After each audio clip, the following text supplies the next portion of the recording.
London fire crews use an aerial ladder to control hot spots along the back portion of a heavily damaged Knights Inn. Nearby, short and long-term occupants of the Dundas Street East motel huddled for warmth on a London transit bus.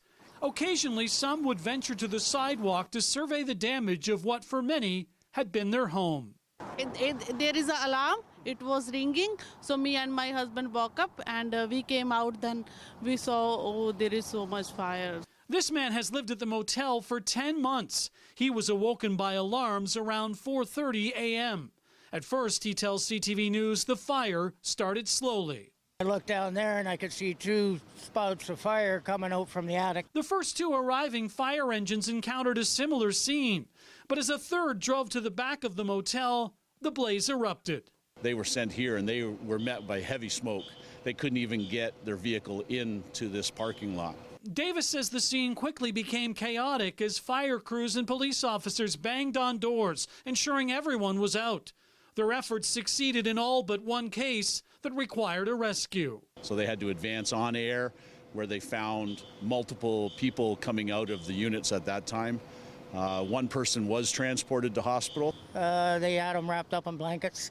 Other than that, I'm sure he's okay. Now, as the smoke and flames spread throughout this complex, more and more firefighters were called to the scene. At one point, nearly 30 were here, along with 9 vehicles.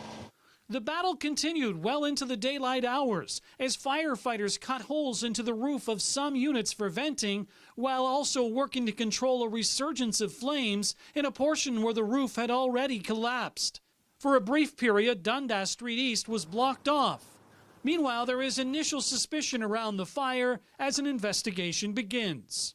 Don't actually believe it started interior. We believe it may have started exterior and then breached into the attic area. Some of the units were unoccupied as the property is undergoing renovation. Those displaced were hopeful to connect with relief agencies. How soon they'll be able to return home will depend on the location of their unit. Some escaped significant damage. So we're probably looking minimum 72 hours before those people will be able to get back into their units. In London, Irvine, CTV News.